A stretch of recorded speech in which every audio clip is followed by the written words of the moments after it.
Welcome everybody to Huddle Up with Matias Bueno, episode 29. Today's guest is the voice of the Saskatchewan Roughriders on CKRM 620 in Regina.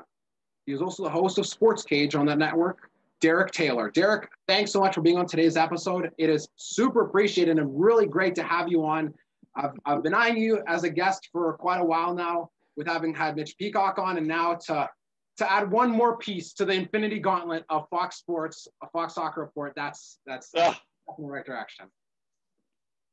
When you need to get Jeremy St. Louis, let me know. I can track him down. As for where Carlos Machado is, he could be anywhere. That's the beauty of Carlos. Could be anywhere. So, Derek, we got, obviously, big situation with the CFL in our hands, but we're looking specifically here at the Riders. Their last season obviously ended with the unfortunate doink, I guess, for those Rider faithful, but a really great effort done by their team, being 13-5, Craig Dickinson looking really great. What do you think is the next step that this team needs to take in order to put themselves in position to be on the verge of getting back to the Grey Cup? Well, with free agency being kind of laid out now for 2021, the Riders had 28 guys that are pending free agents, and then 3 more that, their contracts expire after they declared for the NFL. So there's 31 guys that you have to go back and go, okay, we got to re-sign this. How much do we have in the salary cap? Who knows? How much are we going to spend, and who can we get back? So just like a year ago, prioritizing who would they re-sign. Oh, okay, well, Shaq Evans, Cam Judge, bam, bam, bam. They're going to have to do that again, and potentially with less money to work with. So really interested to see, one, what GM Jeremy O'Day prioritizes in that, and 2, who he can entice to come back, because we're going to have been 2 years, essentially, a year and a half, 2 years since the last time they played football. Is there anything from 13-5 that'll actually carry over, or is it a whole new world where maybe the Red Blacks are good at football now? Who knows? Because we've never been through this. It's really interesting. I was having a conversation with Farhan Lalji through another recording that I was doing, and he was talking about, what is the opportunity for there to be a change in performance for some teams who struggled last year? You mentioned Ottawa, obviously, with the Lions having been poor through most of the season, with, had to have picked up a few good wins here or there, but the pending health of Mike Riley is definitely a situation to monitor for the Lions. But yeah. Is there going to be that much of a change up? Because we were talking about like the draft and how it might not be that impactful. Not that the CFL draft is like, the NFL draft first round or anything, but what is the outlook, or at least the potential outlook, for teams to maybe rapidly change success going into 2021? Well, like BC is one, right? Because they changed their entire coaching staff. The one they had in 2019 was not good. It did not go well for them. Changed their entire coaching staff by getting Rick Campbell out of Ottawa. So that changes the fortune of 2 teams. Edmonton goes and gets Scott Milanovich to come back from the NFL. Milanovich is a guy who's got a real reputation in the CFL for good stuff. So here we go. You have that to work with. Things are pretty constant in, Winnipeg, Montreal. Ottawa had to go get Paul LaPolice. Toronto's a whole new regime, given Ryan Dinwiddie his first head coaching start. So at that level, there is a lot of change. In the most important position, there's been a lot of stability, right? Every team in the West, as I think of it, will return the same quarterback they finished 2019 with. Zach Collaros back in Winnipeg, obviously Fajardo here in Saskatchewan. Hamilton has 2 quarterbacks to pick from if they re-sign Jeremiah Masoli. Ottawa, we didn't know what they were going to be up to with Arbuckle. Whole new world for Toronto, and Montreal gets to ride with Vernon Adams. So there's a lot of stability at the most important position. Then the GMs get to fill in around that of, what do we do with these 2 stud free agent receivers in Montreal? Oh, what about Brandon Banks and Chris Van Zyl in Hamilton? There'll be a lot of play there, I think. But at least at quarterback, there's a lot of consistency. Some we don't know what it's going to be, the younger guys who haven't started, but at least there's consistency at that level. So with keeping in mind the position of quarterback and how important it is to success in the CFL, there is a lot of stability in the West, like you mentioned. But looking at the East, there is that change up in Ottawa. They kind of went through a carousel during the last 2019 season. And Montreal, with finally having come to their senses and putting Vernon Adams as their guy, Kahari Jones doing a great job to rally the Alouettes to what seems like should not be a drought, but you'd be surprised from the ultimate. Like, I don't know who went through more positional changes. The Toronto Maple Leafs until they found Freddie Anderson, or Montreal Alouettes changing quarterbacks after Anthony Calvillo. That's a bar down sports trivia question, I think, in the future.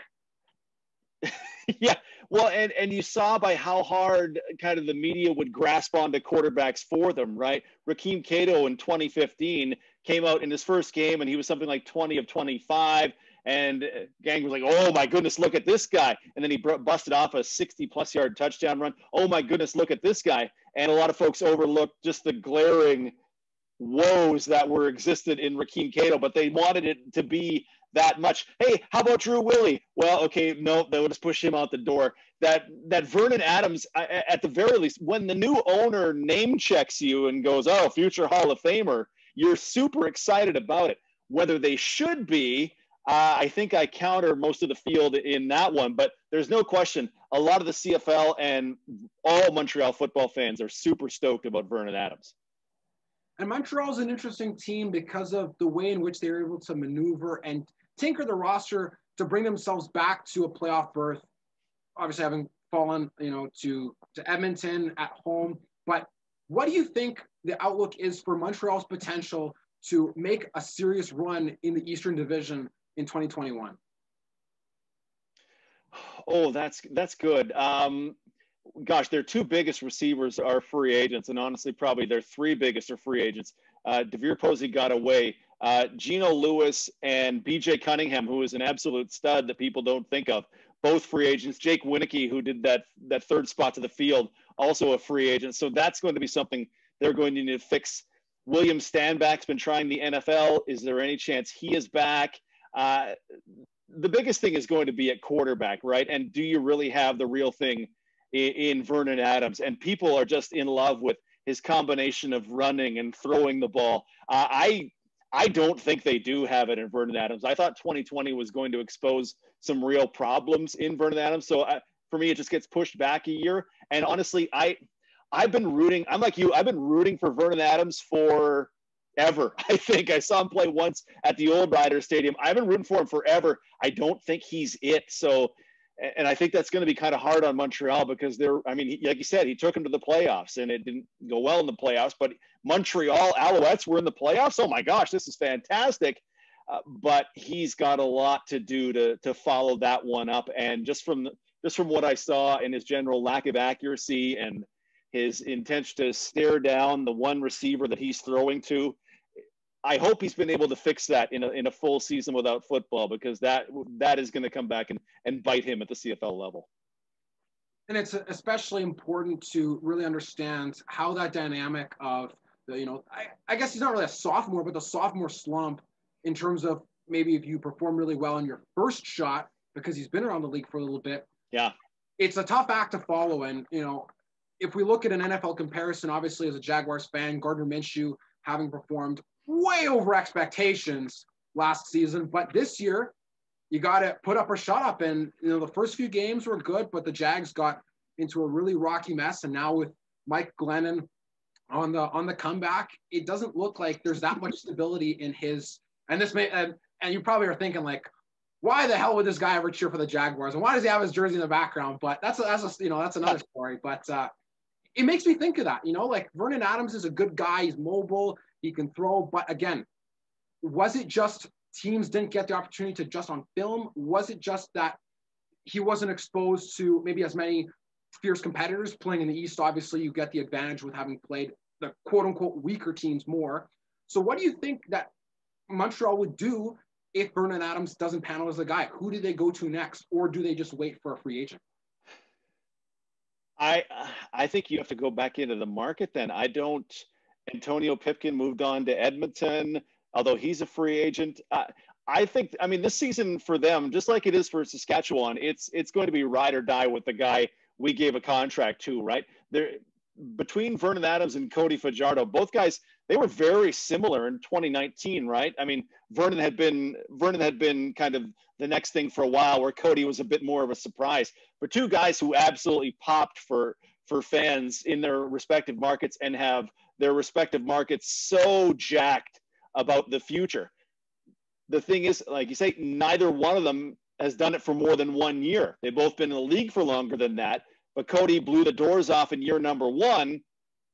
But how many guys do that and then don't follow it up in year number 2? How many people have the Carson Wentz 2017 season and then our 2020 are blindly throwing things around and just look like an absolute nightmare, right? So I don't know what's destined for either of them. And being here in Saskatchewan, we certainly hope that Cody Fajardo is, the next tier 1 quarterback, like Mike Riley, Bo Levi Mitchell level. But you don't know until you do it more than 1 year. It's great to have done it in 1 year. It's better than most guys have ever done in their life, and it absolutely earns you a big contract. But can you do it again? And can you do it if conditions aren't as good as they were in year number 1? That's questions that both Saskatchewan and Montreal have to answer with their quarterbacks. And the other name that comes to mind when you mention those guys is Dane Evans. And now look, he had an amazing season in 2019. Absolutely shocked Hamilton to their franchise best 15-3 record. Coach Orlando Steinhauer, coach of the year, amazing. Their defense was great. Their offense did everything that they could. But obviously, we look back to the Grey Cup and see it was overwhelmed. And no, mind you, there's other factors. The team wasn't battle tested and playing in the East, and a lot of sluggish wins. I remember saying on the radio show that I had before my podcast on UMFM that our Hamilton, the worst 15-3 team that we had ever seen. Now, mind you, when people hear that they'll retort by saying, well, they're still 15-3, or what, you want them to lose like the Steelers in the NFL? But at the end of the day, those intangible factors matter at the end of the year, because when you're playing against the Bombers, who have been road warriors the whole way, who have guys like Willie Jefferson and Jackson Jeffcoat, who are just ready to blow the doors off and create a lot of pressure for your offense, are those the things that kind of expose what is more to come if there isn't more of, if you're not battle tested more? Because let's say if Hamilton signs Dane Evans, or they choose Dane Evans and they cast away Masoli, is that the right decision, or is that the wrong decision? Or what do you weigh in on that? Well, so 2019 Grey Cup for me was, when is Dane Evans going to throw his interception? Because it was virtually every game that Dane threw a pick. He wouldn't throw 3 or 4 in a game, but he would always throw one. And it happened to be that on the first pass he tried, he throws an interception. And Winnipeg just said, you know what, here, we're coming. And Willie Jefferson is going to be on the stat sheet for the first time in quite a while, and we're going to come get you. And that absolutely freaked them out. And then the second, Brandon Banks, took that helmet to the hip and was knocked out of the game. You just forget it, because injuries in the receiving core, and then you lose Brandon Banks, just forget it at that point. Here's the thing about battle tested in the East. East teams play West teams 10 times, right? There's this real sense that, well, they play the East more, when it's like every team plays 10 games against the West and 8 games against the East. It just happens to be Hamilton gets to beat up on Toronto and Ottawa more, because they were both awful in 2019. But they beat Saskatchewan 24-19, the first one, lost on an amazing Cody Fajardo touchdown in the second one. They lost 3 times, including 10 games played Calgary twice, played Winnipeg.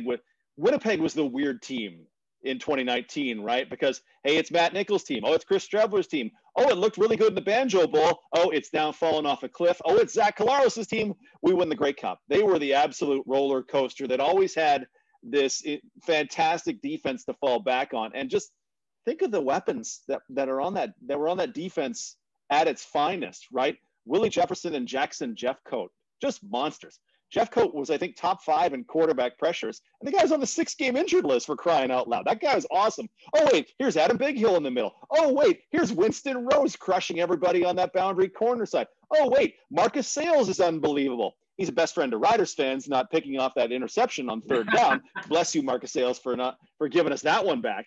But that was a team with a ton on defense, the best kicker in the history of the league, and, the best 2 tackles in the league. Winnipeg was my preseason pick to win the West, And I never would have thought it went that way. But I expected Hamilton to be better in that game, but that to me was just one game more than something going forward. And I think free agency in 2020 showed us that, because guys were taking real discounts to go play in Hamilton. Larry Dean apparently took half the money he made the year before to go back to Hamilton. Patrick Levels was an all-star. He went to compete for a spot, it looked like, on the depth chart. And you go, oh, well, and Devere Posey wants to go. You're like, wow, okay. If players believe, then I believe. And I think there's a lot of I think Orlando Steinhauer is the kind of guy that you probably lay down in traffic for if he asked you to. So I honestly think if Hamilton is able to secure some of that talent back and decide quarterback, do they want Masoli back, or is it time to go to Dane Evans, who comes on a more reasonable lower salary? Let's say that. Hamilton to me was going to be a 16-win team in 2020. So if they can do some good work in free agency, no reason to think they're not the best team in the East again. 100%. And I was talking about that with my buddy when we went to the Grey Cup, and saying, like, listen, Winnipeg went into win now mode because it was now or never. You've been building, you make the playoff game, then you win the playoff game, and then you host the playoff game, and you win and then you finally win, and you make the Grey Cup, and then you win it all. But Hamilton is set up for long-term success. Obviously, with Coach Steinhauer being a young head coach, got a long way ahead of him, with having a talented defense they had, Dane Evans being young, and Masoli maybe not being old per se, but I think if they keep both guys, then it'll give them a better opportunity to maybe work their way through who's really going to be the starter going forward. Because Dane Evans had an amazing year, but again, like the Cody Fajardo or like the Vernon Adams, will they get exposed? How will they follow it up? Because that's an important question to ask your team and also your quarterback. Can you do this again? Because football, especially being an amazing football player, is all about consistency. You can always have the one-year wonders, the flashes, whatever's the icky shuffles, but if you can't do it again, what good is it to the team, right? Well, and Hamilton was a team that I don't know, like the interior of their offensive line built rock solid. I know they lost left tackle Riker Matthews to BC for 2020. Chris Van Zyle's now a free agent. What do you do with your tackles? If you don't have Brandon Banks back, that's a whole different deal. But then they would plop in just unknown American guys that would, okay, someone needs to fill in for Luke Tasker. Bam, here's one. Oh, we need somebody at the boundary wide receiver. Boom, here's Jalen Acklin. Oh, okay, we need a Canadian, Mike Jones. Hit 70-yarders 4 times this season because teams feel like they shouldn't cover you, and then you burn them, right? So there's no lack of ability to get talent there. And think of this, 15 games, they didn't have a running back for most of that year, right? Oh, hey, Anthony Coombs, who's not really a running back, you're going to have to play because Sean Thomas Erlington is hurt. You know what? We're going to throw this guy back there. And Braylon Addison, you're going to have to take some carries from running back. It's the things they were able to do were incredible. And again, if you can get, Addison's gone to the NFL. If you can get that talent back, that's why this first 2 months of free agency will be really interesting. Who can get their guys back and who can get them back and give themselves room to play with when free agency does open in February, because however much they're going to spend, whatever the salary cap's going to be, whoever can figure that out first is going to win. Yeah, and it's really interesting because of the salary cap situation and not having played. And even at the end of, or I guess the end of the 2020 season, when they finally determined that it wasn't going to happen, was them talking about the clause of, well, everyone in the league becomes free agents if they don't play a season and all these sorts of crazy things. But now the cards are on the table, and with free agency opening up, I think that there's going to be a chance that people make an aggressive play within the league for their marquee players, because it'll at least lay the groundwork for some of the unknown questions that they have going forward, if the season will be played, if not, without fans, all these sorts of things. Because I think if they really don't believe that the season's going to happen, then that doesn't really bode well for maybe the atmosphere around the league for the players and what they're thinking. Because could you imagine being in a situation where you're being dragged along and then all of a sudden, oh yeah, 6-game season. Oh, just kidding. You're not going to play. So your $60K salary is zero, good luck and go find a job until we determine that we're going to play another season. So what is the biggest thing that has to happen for the CFL in order for them to lay the groundwork to have the 2021 season? Is it securing a bubble? Is it securing fans? What do you think is the most quintessential part of their success for this next year?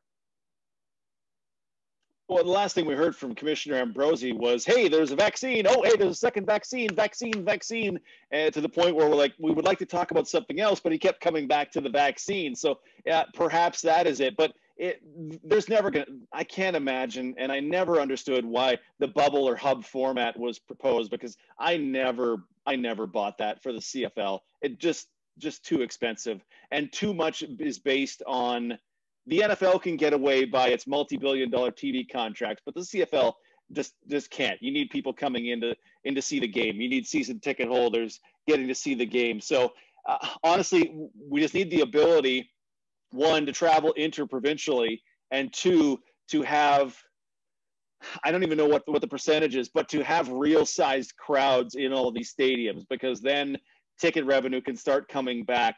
They had to go, all these clubs went essentially an entire year without any revenue coming in.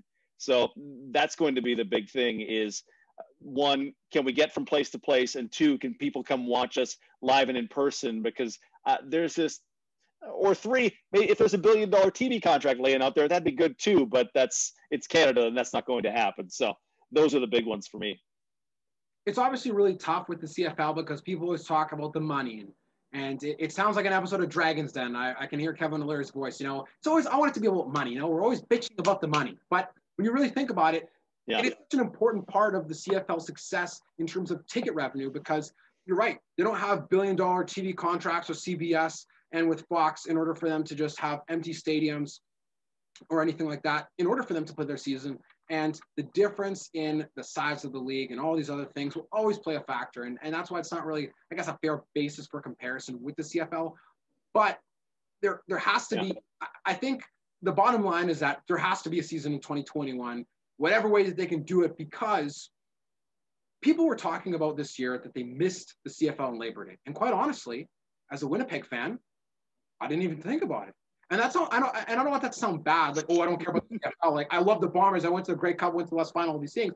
But, you know, how fast humans adapt is a scary thing for the CFL in terms of the relevance, because, and I guess you would remember, being a bit older than myself, when the CFL in the 90s expanding to America, how desperate they were to inject financial lifeblood into the league, putting a team in Shreveport, like, you know, who's going to watch Canadian football there? The bar singer that didn't know the national anthem, all those sorts of things. Now, listen, you know, I think that the CFL could maybe look to places close to the border to create a bit more of an atmosphere if they want to build up the league. But there's no way that the league will be able to survive if they don't play a season in 2021, because what's the relevance of the league going forward?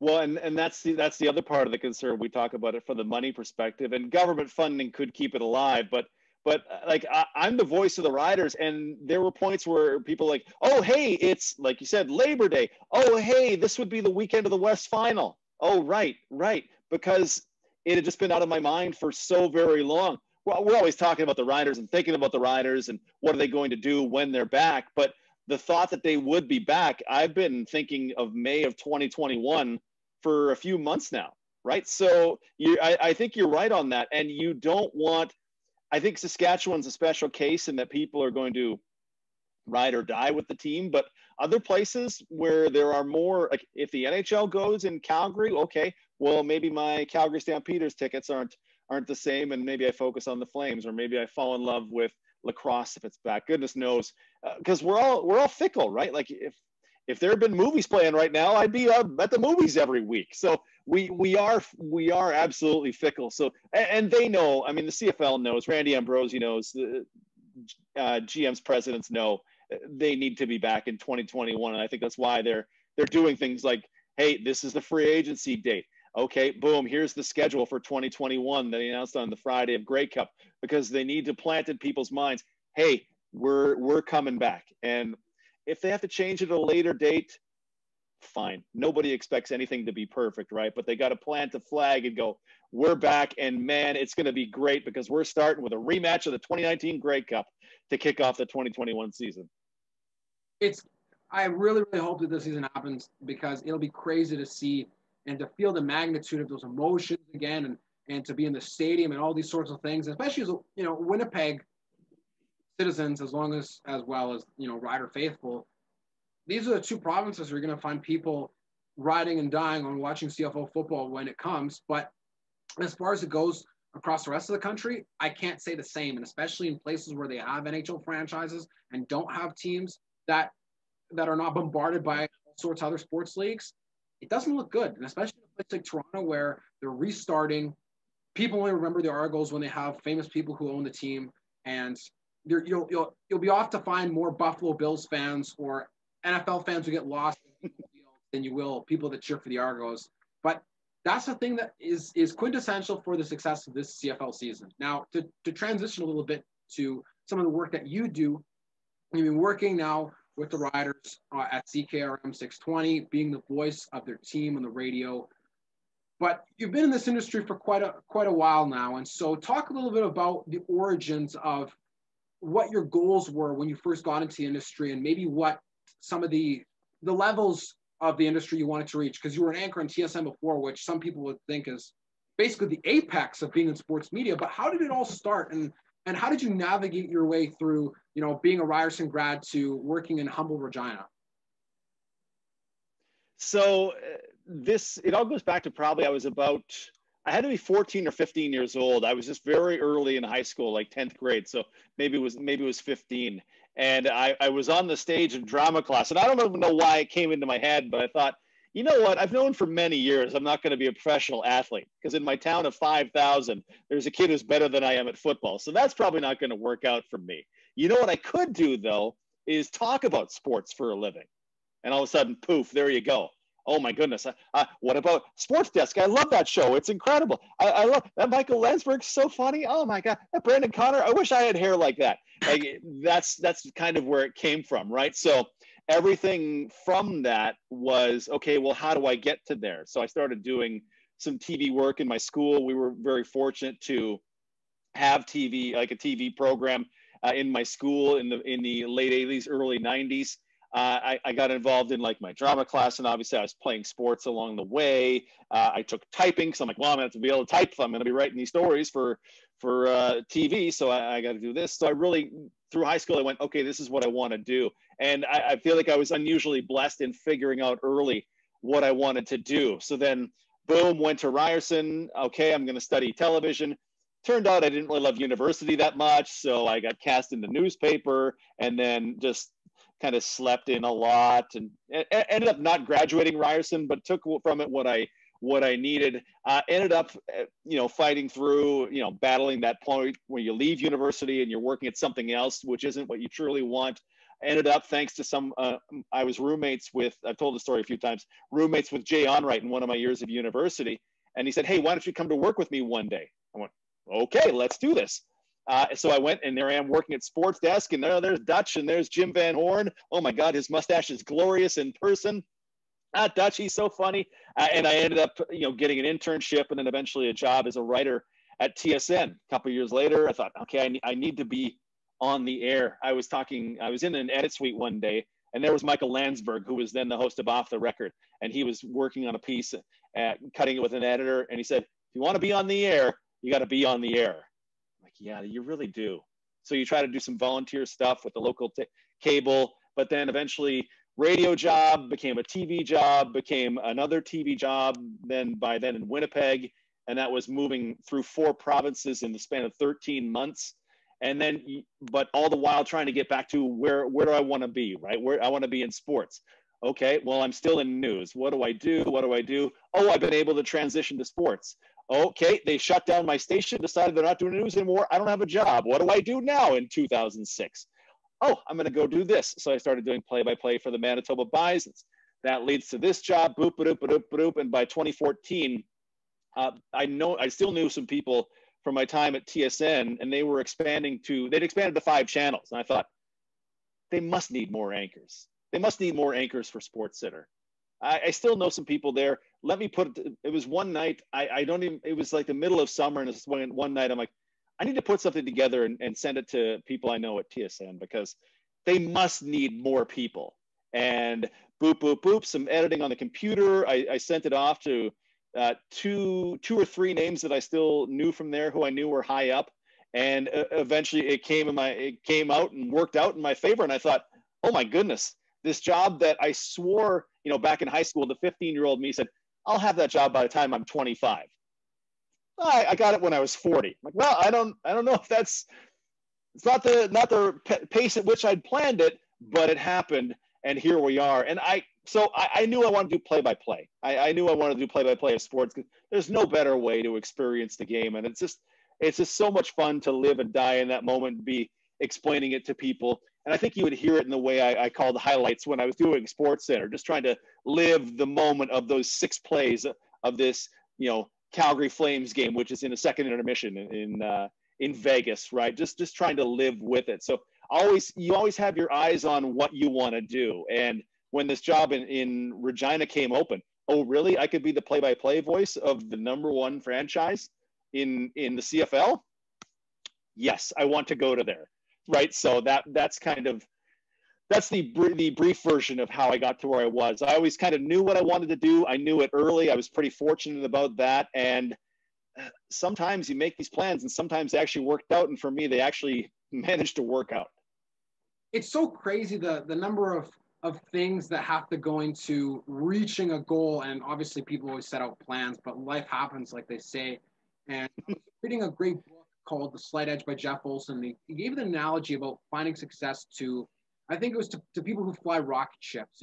They're on course and they have to realign, and they always just are realigning just a little bit more and always shifting by a degree because it's never going to be a straight path all the way to their destination. And when you mentioned being at Ryerson or knowing these people, hearing the stories of even how Jay and Dan got their job, or Mitch told me the story of how Dave Randorf got his job, and he was sitting there explaining it. I was like, you gotta be kidding me. Like, this is crazy. Like, this guy who I remember hosting the Kick to Million, that the guy made it from 50 yards in Toronto, and being on the CFL and TSN panel, all these things. It just started from accidentally walking into a tour, but I guess it was a job, and all the serendipity that has to happen. Now, you mentioned wanting to do play-by-play, but got the job as an anchor at TSN. Now, as mentioned before, people are like, wow, like that's an amazing job. And, to be like Darren Petition or Tasha or Kate, like amazing, amazing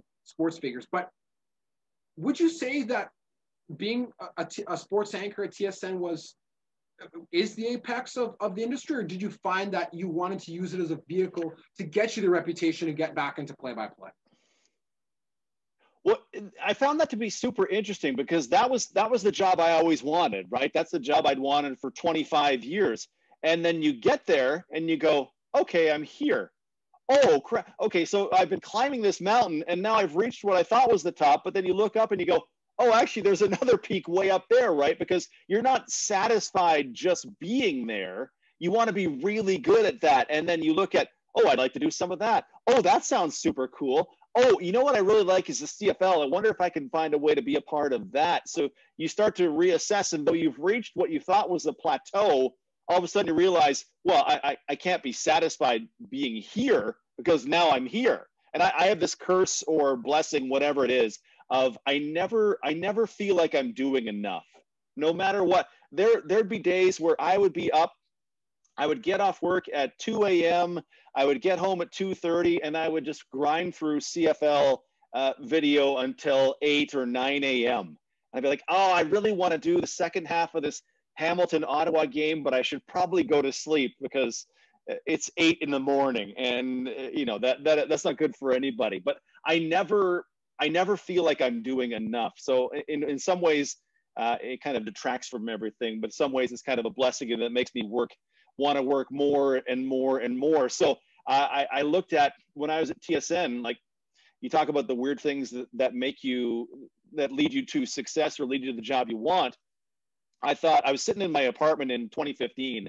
I was in Ontario and my wife was still in Winnipeg, and it's this 700 square foot apartment. And it's fine. It was dark, and I worked 4 days a week on Sports Center. And I thought, I really need something to do, and I really need some way to get some forward momentum. So what can I do? What can I do?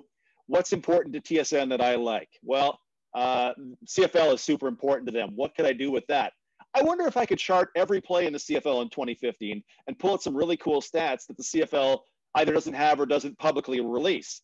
So I just started doing it. I had a crappy $39 chair from IKEA, which absolutely destroyed my spine sitting on it. I had my little laptop on my lap, and I'd be hacking away. Okay, Eric Rogers was the second receiver to the boundary, and the pass was accurate at the numbers at the 15-yard line, and I did that for 10,000 plays that year. But then I realized about 2/3 of the way through, oh, wow, I have some numbers. I could tell some really cool stories with this. Well, I'm going to take this to the boss. Hey, boss, look at this. I have this. I've been doing this on my own time. I think we could tell some really cool stories. And that evolved the following year into being the details, which then took the input of a bunch of other guys to make that segment truly what it was.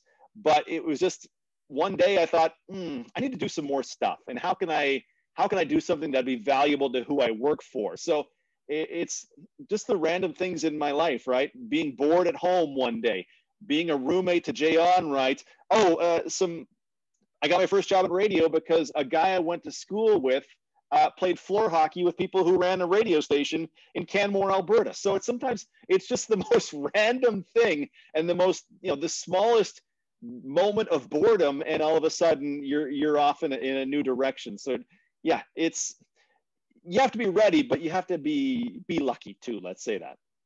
Of course, and especially in a position like that, it is. I heard this Haitian proverb, and I saw it actually from a tweet on social media, and it said, "Behind the mountains are more mountains." So people think that, you mentioned reaching the peak, and you're like, "That's it, I'm here, I'm the king of the world," and you think that you're filming the Titanic sequel, but then you look and say, "Oh, wait a second, there's a bigger boat, or there's a higher peak to reach," and it never ends, right? And like, it is that blessing and curse of being like a nonstop, like you're just like clockwork, like you're just nonstop all the time.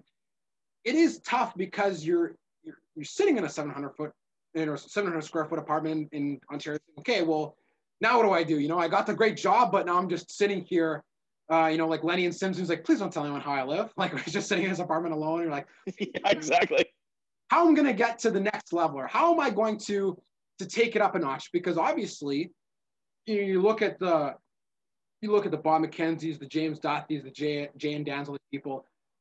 They don't do that. They don't just sit there and say, "Oh, I've got it. It's all good. We're just chilling now." They're like, "Okay, now I can write a book. Now I can do an extra segment. How can we do this? How can I get to the US?" Yeah. All these sorts of things. And it's interesting because I've learned from talking with friends and talking with other people who've been in big positions like yourself, is the most important, and this is a super cliche quote that everyone's seen in their high school, their junior high, whatever, is that success is the journey, not the destination, blah, blah, blah. But you don't really understand that till you get to that position. So you have those aspirations, you get there and you're like, oh, this is it? I did all these things and okay, now I'm here and I'm on TV. Okay, well, what now? Like, do I just do this till I'm dead? Like, it's not so static. So how do you find balance between reaching that next height and being able to just relax a little bit and say, okay, like I can be forgiving to myself because I don't need to be up for 20 hours today, grinding through stats and reading a 10,000, page document on my laptop about CFL stuff.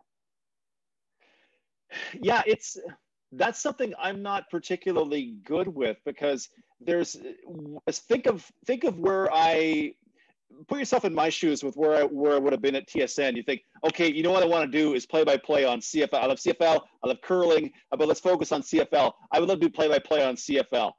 The hierarchy at that moment would have been Chris Cuthbert, who is Jesus of play-by-play, and will work as long as he wants to and be unbelievable the whole time.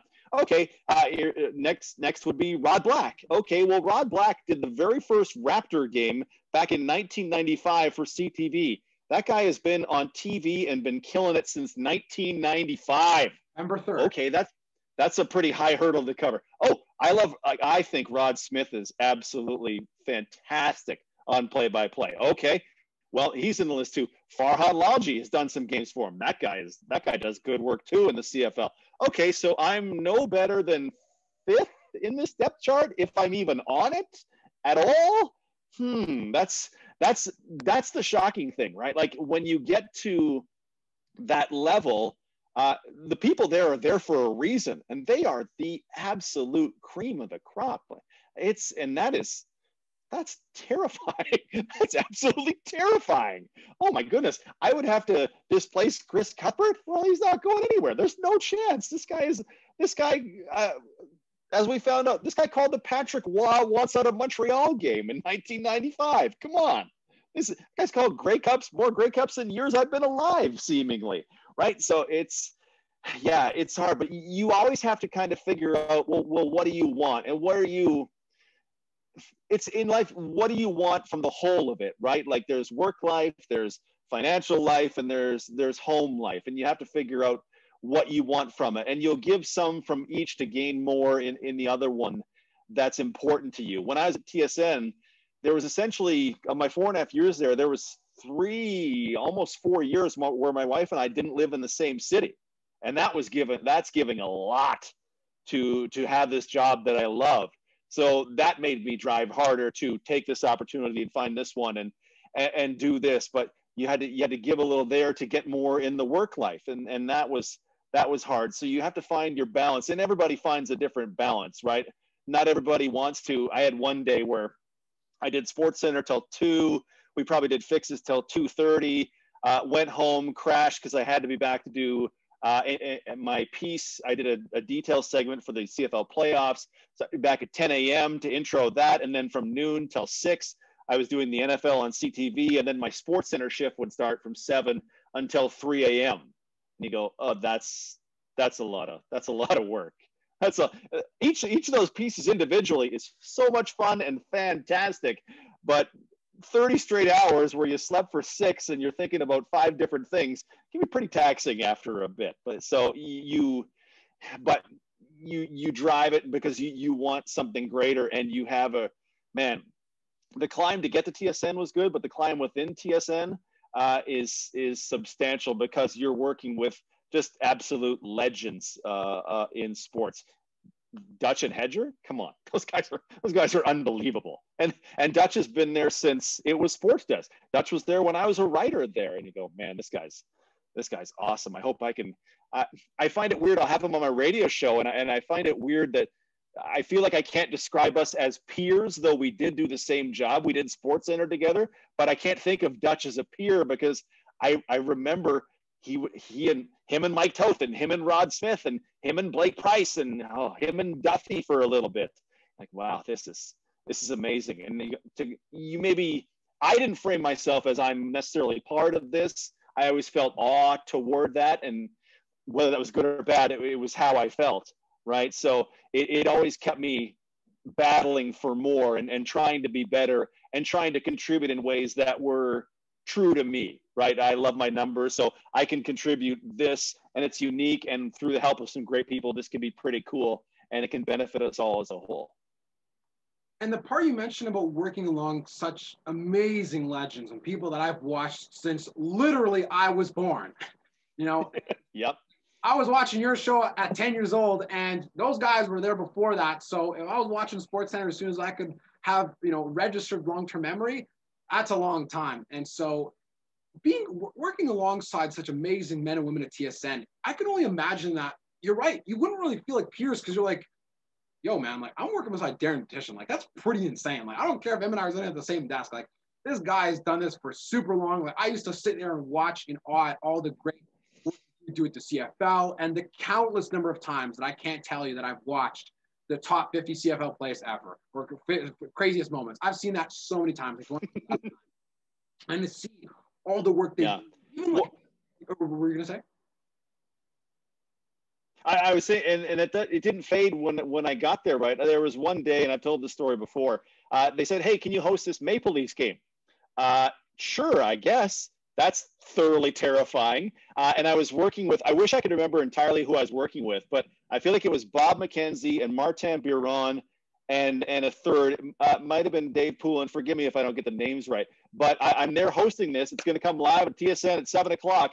And I had to write down on my piece of paper the initials of everybody who I was working with because I was terrified I was going to forget their names. Names of these absolute legends. I was afraid. I was so nervous to be sharing a set with Bob bleeping McKenzie. I was afraid I was going to forget his name. And not for anything that Bob's a legend, but I was just so afraid my brain was going to shut off because, oh my God, what have I gotten myself into?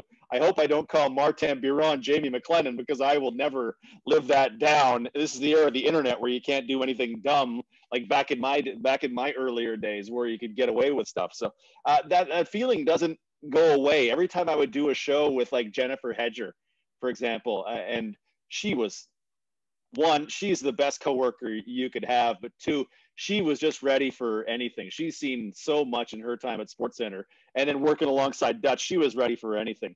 Just amazing. And these people that you've seen on TV and worked below, really, as a writer to them, it never gets to be not cool. Let's say that. It always feels pretty cool. 100%. And obviously the environment and the high stakes, even Mitch was telling me, he's like, like when I was first at Hockey Night in Canada on CBC with Winnipeg, and you have to remember that 30-second clip and it's in your ear and you're like, okay, we're ready to go. And you got to memorize it and you got to say it, nail it, and then move on, and that's it. But it's 30 seconds and it's high pressure. Even one of the previous episodes I had with Milt Stiegel, him talking about the transition from playing football to, okay, Brian Williams is like, yo, Milt, you're great here. Come work on the CFL and TSN panel. You're working with guys who have been there for a long time. Rod Smith, who has a lot of experience. David Randorf had a lot of experience. Chris Schultz, who is on there for a long time. And then you're thrown into the mix. And, football legend aside, yeah, you still got to do your job, right? And that's obviously one of the things that creates that environment for success, I would say, is obviously you're scared, but you're scared because you want to do good. You're scared because you're happy that you're working alongside someone like Bob McKenzie, or you can work and sit alongside James Duthie. And so in the work that you've done with the Riders, in terms of now you play-by-play, you host Sports Cage, you live in Regina, so a little bit less busy than Toronto, just a small bit. How do you now take it to the next level, knowing that you're in, I guess, a bit more of more of a specific role? Because obviously, working at TSN, there's like a bazillion things to do. Now you're the sports guy in Saskatchewan at a country radio station. Well, the interesting thing that you really notice is when you work at the national level, like when I worked at TSN, there were a lot of people that put together SportsCenter. I was talking to a buddy one day. He worked at BN Sports down in Miami. They did a lot of soccer back in the time, and they do a lot of various sports. And he said there were 7 people helping put together his highlight show. And I stood up and counted, and I said, yeah, I think there's 50 people helping put together SportsCenter today in the various roles. So you have a ton of work that's done by people that aren't you. As the anchor, okay, I'm responsible for writing this. I'm confab with the producer to help him or her. Where do we think the show should be? And then weigh in a little bit. Like, what if we did this? And then maybe they like that. Hey, I have this idea for a graphic. Oh, okay, cool. But ultimately, the producer is in charge of that. I don't have to do that as an anchor. I have to look at highlights and write some funny quips off highlights. How can I get a Drake reference into this Raptors pack? La, la, la. Oh, hey, here's where I can bring Laura Dykin in on this. I'll set her up to say something funny, boop, boop, stuff like that. So you really, your work is much more focused. When like here in Saskatchewan, man, I am the sports director and I'm the voice of the Riders and I'm the host of a 2.5-hour radio show. And you think, okay, well, it's me and Sean Kleisinger's the guy who will operate my show. He'll make sure the callers are there and stuff like that. But editorially, it's all on me. Performance-wise, it's all on me. There's so much more to do and so much more is asked of you when you work at a local level than when you're at the national level. Because when you get to that national level, you can focus on being your best in this one aspect. I can focus on being the best highlight reader that I possibly can be, the best interplay with my partner that I can be. And you don't, a lot of the other stuff is taken off your plate. So it's really interesting that, when you're at that national level, there's less to do, but the importance of what you do is magnified dramatically. And you're absolutely right in saying that, because you look at the size of what you're dealing with in Saskatchewan versus working at a flagship location for the sports network in Toronto, Ontario, right? That's the biggest you can get. Obviously, Sportsnet is also as big here in Canada, but it's crazy to think how much more is weighed on your shoulders when you're in the smaller scenario, like the Regina, like working for Stage, But at the same time, that I think helps you more, because when you look for the next venture, you have even more of a plethora of experience of running things, knowing how all the moving parts work. And to allude to the conversation I had with Farhan, talking about now in the industry, needing to know how to do a little bit of everything, right? The presence and the existence of social media has drastically changed the outlook of the industry, especially with digital content creators. I remember in high school and in junior high watching Cabby in the Streets, and watching, Jerry, oh my goodness, what was, oh no, I can't forget his name now. What was it? Christian Jack, and who's the other guy that worked with the other British fellow that worked with them at the school? James Sherman, yes. Oh my God, yeah, thank you. So him, like watching those guys, watching how local and really homegrown that the score was, and then it gets obviously acquired by Sportsnet. So the presence of social media and the way the industry has changed definitely has an effect on people that work in it currently. And as you get older, right, you still got to adapt. And no one's going to be driving down the number of years you've lived on your birth certificate. So how do you rally with the changing elements of the industry related to social media and working and at least having experience with digital media?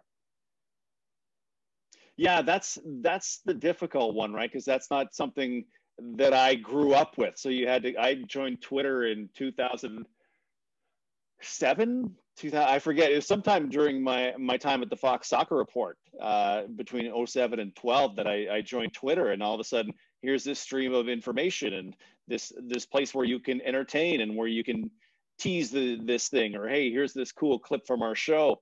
To be able to, and I don't know, I'm not amazing at that yet. I would love to be better at that. My wife is a real big driver. My wife Fiona is a real big driver in, okay, Instagram and this. Okay, you're doing the game. I'm going to take some photos of you at the football game. We're going to post them to your social media, and really driving in that, because that is the place to be, right? And that's the place to get noticed, and that's where your stuff can get extra traction, because not everybody will tune in for the broadcast, and not everybody's into podcasts like I am, right? Not everybody's listening to the radio from 4 to 6:30. So how can you get your stuff to them in a different way? And it has to be eye-catching, right? I'll go back to the details. And the guy, Poria, was a producer on it, and he said, I want to make it a cartoon. This is the greatest thing ever, because guys love themselves as a cartoon. I'm going to use this as my headshot. This is amazing. You need to get noticed in some fashion, and it's really an equitable space where everybody can get noticed. Some folks have bigger names, and some people will get bigger followings, but everybody can get noticed on social media. So that's something I really need to harness better, because it's not enough to say, oh, hey, look at this. I got this guy's coming up on my show. You should listen. No, you entice me, tease me, find a way to get me, to draw me in, sell me with something on that. So that's something that you're constantly working on, because it's always evolving. And I remember my wife used to do boomerangs, and now no one does boomerangs anymore. And everybody loved vines, and Vine is gone. Like it was just here, and now it's gone, right? It's always changing. So you have to be able to harness that. And especially you mentioned how, people's attention span are measured in nanoseconds. If I want to quote, basketball, right? I was talking to Coop about creating something that catches people's attention. And it's such an important element of, people talk about social media and TikTok now is the next big thing. Yeah.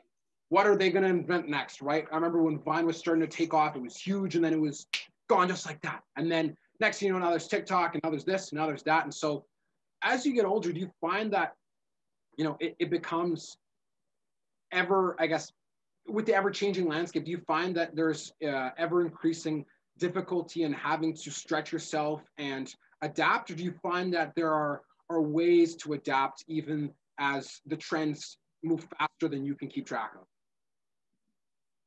Oh, I think there are absolutely ways to adapt. You just have to really want to do it, right? Like with anything, you have to want to do it. You think about, okay, well, who is my target audience? Who do I want to be, and how do I want to add to the audience of my show? And when I feel like the show I do now, the Sports Cage, the people who listen on terrestrial radio probably skew a little older and aren't super interested in my hot takes on Twitter, or hey, here's the dog on fire in hell meme. Okay, well, let's go with that one. Or here's the baby fist pumping, right? Okay, well, they probably don't want a ton of that. But there's always more people that can listen to your show. So, okay, who can I get into? Who can I bring in under the tent without forcing people to want to leave the tent? So you try to find ways like that. So if you have a hot clip, and then where are you on hot takes, right? That becomes a real philosophy thing for anybody who hosts a radio show. Are you all hot takes all the time, or are you true? Or are you somewhere in the middle? That becomes a real debate, because hot takes can get a lot of traction on Twitter. And then, but is that the attention that you want, right? Oh, Patrick Mahomes sucks. He's the worst quarterback in the NFL. I would have Carson Wentz before I have Patrick Mahomes. Would get you a ton of attention. But now you're the guy who said you would rather have over, and no one will take you seriously again, right? So it's social media is a real bear, and you have to, but like anything else, you have to want to be good at it. You have to want to get better at it. And you have to see the value in it. That's the biggest part. With all these things and whatever's coming next, you're going to have to see the value in it. I think Quibi is going to be amazing. Oops, nope, that's $2 billion that we lost. Oops, it's hard, and it honestly, you just have to want to do it. I don't want to be crushing out some tweets on a Saturday morning. I'd rather be waking up and having some cinnamon toast crunch. But you do it because it's good. Of course, and especially with the way that things change and how you have to learn about your audience. And you mentioned, the many memes and the culture of that on Twitter and Instagram, and what works and what doesn't, and what people like, and all the trends and all the sorts of things. It's just like a non-stop machine. But of course, you're right. You have to want to do it, and you have to see the value in it, especially with something like TikTok. Are you going to start using TikTok when people label that as the app for 12-year-olds that are just messing around, right? Well, I'm a grown man. Why am I going to create a TikTok? But then you see people can use it if they find value in it, and they don't have to necessarily just be a young person, or it can be middle-aged, it can be, guy, girl, whatever. So those are definitely key elements in succeeding in the industry. Now, in terms of the way that things are ever changing and the landscape of the mountain range that people climb in their career, what ventures are on the rise for yourself next, or where do you want to see yourself get to at the next step in your career?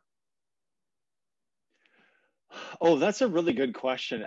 Honestly, it's probably just this job. It's been, gosh, what has it been now? 18, 19 months of this job I have now, being the sports director, being the voice of the Riders, being the host of a radio show. And I've only had one season of the Riders because of the pandemic. So everything is cooped up from what I thought it would be.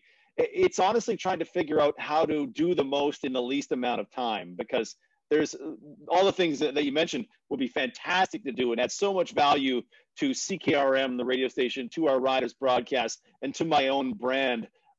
But you got to sleep, and you want to see your wife, and you end up with priorities that are not your work, right? So you have to really find the balance there. I feel like I don't get to do a ton of television right now. I love doing TV. I get to do I'll do some bits for TSN Edge, the gambling portion that get posted to their website.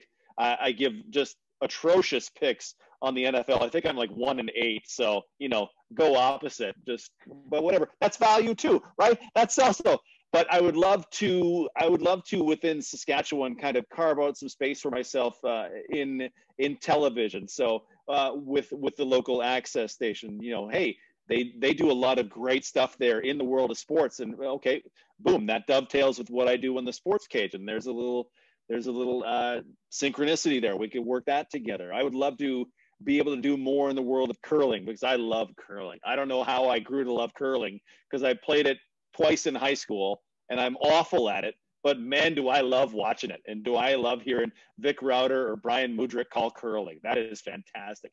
And then to expand what I do in the world of the CFL, because for 5 years, for 4 years, it was just me grinding out every single CFL game and every play of every game.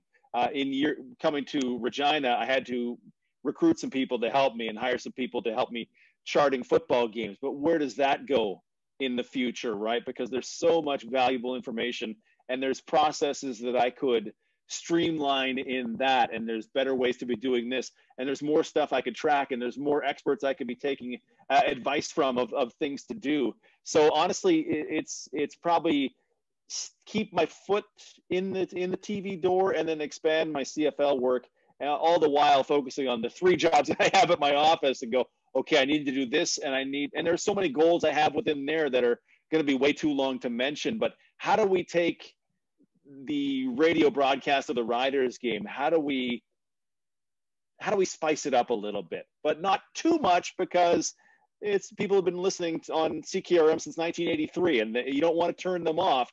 They want their Riders.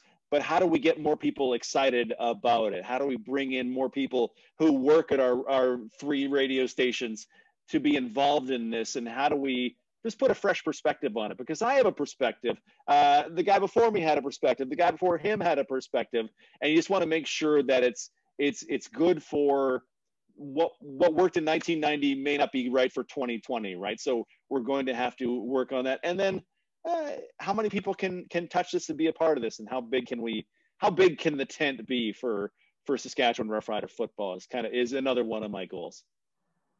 And those are all things that definitely coincide with reaching that next mountain peak and moving across the range, because even in an environment like radio, there is still more to do than just call the game, have the post-game show, or the pregame show, etc., and then it's over. And then that's it. Good night or good afternoon or whatever it is. Because you're right. There are people that have been loyal listeners who have been around for a very long time. But at the same time, you also want to bring in new listeners. You want to make things fresh, because that's why you see sometimes people complaining about radio nowadays, or, oh, well, who listens to radio? Or you think that it's just for old people, when it's really not, right? I listen to radio when I drive to work, and listen to morning shows, or listen to people who have different good dynamics. And that's an interesting part of the medium that will still exist. Radio's not going to go away. So how can you find a way to bring people in, or use it to your advantage, and to couple, right? People listen to Bombers games on CJOB. CJOB is used for news, and then everyone loves the Bombers. Or now they're with the Jets, right? They're finding ways to advance their medium. And like you mentioned before, with TSN 1290, not really having the rights to anything, it does create a bit of a difficult predicament. Now, it's not the end of the world, but at the same time, you always need to keep evolving and moving forward, because if you look at the way that things were done with the advent of TSN and Sportsnet in both their respective years in the 80s and the late 90s, they've changed so much from their beginning, and the industry's changed so much. And with social media now existing, and mentioning before Cabby in the Streets, now him working for Bleacher Report, and having seen him grow up on the Score, and then seeing Christian Jacker for TSN, or having seen other people move up to other places, it doesn't stop. And in order for you to keep going, you got to ride the wave. And obviously, with all the things that you've done, it's allowed you to continue to ride the wave, and why you've been able to have the success in your career. But it obviously doesn't end at, now I'm the play-by-play guy, hooray! Well, what next? And then you're going to start to notice all the other mountain peaks, right? So what is it? So then, it's just another height, right? It's just another plateau I've reached. Okay, well, now what do we do for here, and how do I use this for good for now people around me? 100%. And so the next question I was going to ask is related to how you tie in things with work to the life outside of work, because obviously everyone wants to advance their career and all these things, but you mentioned there has to be balance. So how have you found a way to find at least the best balance, because there's it's never perfect, the best balance with your work life and your family or home life? Because obviously you mentioned having lived away from your wife out of a city, outside in different cities, to work your dream job. So now how do you try to incorporate better balance going forward? Yeah, I definitely need help in this. It's tough, because I guess the key for me is just to, wherever you are, just to be present there, right? Like if I am crushing out, going through the 2017 Grey Cup, I got to go back and look at that and try to figure out, well, the field's covered in snow. Is that the 44 or the 46 yard line? This is the worst. You have to be there in that moment, not thinking, man, I really need to get through that final season of BoJack Horseman. Oh my gosh, I can't wait to see what happens there, right? When I'm with my wife and we're out walking the dogs or whatever, you know, you need to be in that moment to be paying attention to, well, what's happening at her work? How are things going for her? Does she feel fulfilled in her work life? What does she think? Did she like the repair job I did on the humidifier? Is it humid enough in the house, right? You just, in every moment, because there's never going to be enough time, right? When I was 23, there was enough time. I'd get on the bus to go to TSN. I'd read the newspaper, catching up on sports. Boom, 7 till 3 a.m. I'm working on sports. This is amazing. Getting on the bus, reading Sports Illustrated on the way home. Get home, watch some sports I taped that day. Amazing. This is unbelievable. You can't do that when you have other priorities in your life, like you own a house and you have a spouse and you have 2 dogs, right? So honestly, for me, it's just whatever I'm doing, I just try to be there. There's so many great things to distract us from where we are in the moment. Hey, I'm watching a movie. Oh, I'm on my phone. Oh, I should probably put this away because 1996 Tom Cruise is caught in a real bind in the first Mission Impossible, and I want to enjoy this. So yeah, it's honestly just being present where you are. Work when you're at work. Be home when you're at home, and just love the minute that you're in the minute that you're in it. Of course, and especially with high priorities and as things get, advanced in your life, you obviously want to make sure to have balance, and you don't want to end up like a Citizen Kane scenario. For many of the listeners out there may not have watched the classic film. You have all these great things and you've done all these successful achievements. You get to the end of your life like, oh, I don't have anyone to share this with, or, oh, I didn't really stop and think about all the others in my life that have helped me, or the things that exist outside of work, because obviously there is more to life than just that. And, people have realized this through COVID. And I saw something on social media the other day talking about so many people now in the next generation are trying to aspire to achieve their dream job as a result of regular jobs being taken away from us. And I think that it's going to be an important thing going forward. And honestly, if that's true, and if that's going to actually happen, that's a great blessing in disguise from what's been a crazy year, because, people, when they talk about dream jobs, a lot of the negative connotations around it, I think, exist in the idea of, oh, well, there's no way, or do you know what it would take to get there?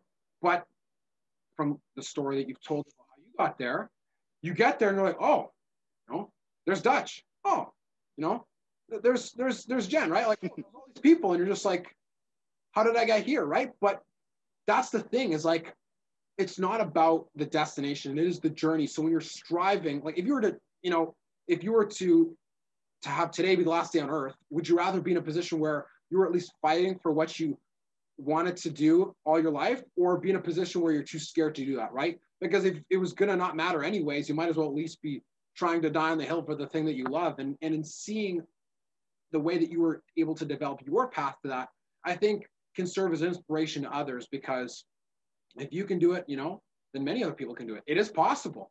You went from all these different places and ended up as an anchor in TSN, work with Dutch, work with James, work with Bob, work Riders play-by-play, work Bison's play-by-play, and it doesn't end. And you can just keep going and going and going, and your age doesn't really put a limit on your ability to achieve success in multiple levels. Yeah, and like I said earlier, I got my dream job 15 years later than I thought I would, because part of that is naivete of being young, and part of that is that's how that works out. Sometimes not everything is going to work to your schedule, and not every job is exactly what you want it to be along the way. Do I want to be covering a stabbing in a back alley in Winnipeg, and here comes a homeless guy walking into my live shot? No, not really. I don't know how much that helped me, but you do it because, your eye is on the goal, and this is tangential to what I want to do. It's not exactly what I want to do, but it helps me get this skill at this time. And dealing with the homeless guy in my live shot pays dividends when things go wrong and on TV or radio down the road, because now you're ready for literally just about anything. So now, Derek, before we wrap up our time today on this episode, I want to ask you one final question in parting. And we've mentioned some of the crazy nerves that come with working on TSN as an anchor or hosting a Leafs game. What's the craziest recovery you've ever had during your career working on television? Oh, that's a good question. I was calling. Oh, I was doing a live shot. I worked for A Channel in Winnipeg, and this was at the old Canadian Stadium, and it was the day of the high school football playoffs, and they play, to whatever 1A, 2A, 3A, 4A, and we were waiting around for the 4A ties.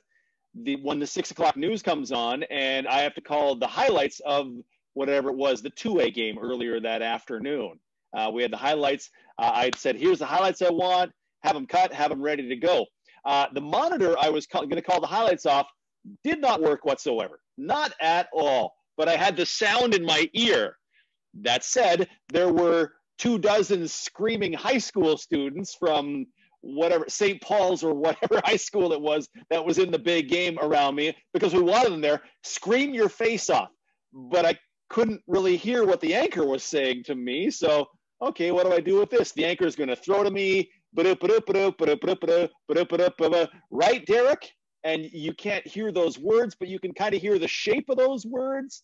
So I think they said, "Derek, okay, it's time to go." So here I am. I can't hear what's coming back in my ear. I can't really hear what's going on around me because screaming high school students are going nuts. And now I have to call highlights that I can't see because I don't have a monitor to them. So I know what the highlights are, and you get to learn the sound of an abrupt cut in TV video, right? The sound of one highlight going to the other. So I was just going off of the abrupt cut of this highlight to the next one. Okay, that's going to be the 75-yard touchdown run, I'm thinking in my brain, which eventually works its way out my mouth. So can't hear, can't see, but I still managed to pull out the highlights. That was some real tap dance that I had to do that day. That was the first one that comes to mind.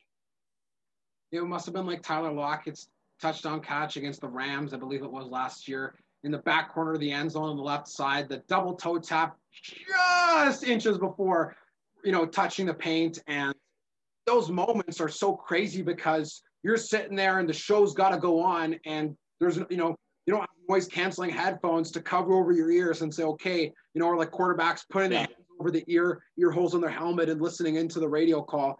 You just got to roll with the punches. And it's always interesting to hear those stories because most of the time viewers don't sit there and say, wow, like you screwed up or what's happening. They just sit there and watch mindlessly, or they pay attention a little bit. And behind the scenes is a guy that's nervous, like, hey, I got to make sure that everything's taken care of and that we don't screw this up because this is pretty important. This is my job. Yeah. And you just get comfortable being uncomfortable, right? I was doing a Sports Center early on. I was doing it with Gurdeep, who then moved on to City TV in Toronto. And we were doing highlights, and the highlights came out of order. And it was supposed to be Gurdeep's pack, but it turned out, it was supposed to be my pack, but it turned out they ran Gurdeep's pack, and he had no idea it was coming. But I had done the highlights of that it was like a 4-game set in baseball between the Giants and the Rockies. And because I'd done the game the day before, I was able to help him out with those highlights as they went. Oh yeah, that's Nolan Arenado hitting home runs in 5 straight games, Gurdeep. This is unbelievable. And we just kibitzed back and forth while he tried to find his script that never came about. But you get comfortable being uncomfortable. I was on a job audition one day and I lost the pages I was using to call soccer highlights of a Valencia game, whatever it was. And I hadn't paid attention to Sevilla or Valencia in a couple of years, lost my script, and I'm like, all right, let's start improvising. And my co-anchor was like, why were you flapping around your arms so much? I'm like, oh, I lost my shot sheet. I didn't know what I was calling. She's like, you lost your shot sheet and you still called them? Like, yeah, you get used to being uncomfortable. And that's when you know you're in a pretty good spot. Well, Derek, with that, I want to thank you so much for the time that you've spent on today's episode. There's been so much fun had with the stories and the quirkiness and all the sorts of useful bits of information for those out there who are looking to get into the industry, or those who want to know more behind the details, pun intended, about what goes into working at TSN, what goes into living a crazy nonstop life of, how do I develop myself outside of work with how do I balance life with a spouse versus how do I make sure to stay awake on a 30-hour bender with only 6 hours of sleep in between shows. Yeah, Diet Pepsi. Diet Pepsi will get me through. Well, Derek, thank you so much for being on today's episode. It was a great pleasure, and I'm super grateful that you're able to to grace the show with your time and your wisdom and all the hilarious stories that you have in your career so far. Well, thank you for having me. I appreciate it. And don't ever forget the Fox Soccer Report, straight out of Winnipeg. I will never forget Fox Soccer Report. You know, words to my mom until the day I die. When everybody, with that, thank you so much for listening to today's episode featuring Derek Taylor, the voice of the Saskatchewan Roughriders on CKRM 620 and the host of Sportsgate.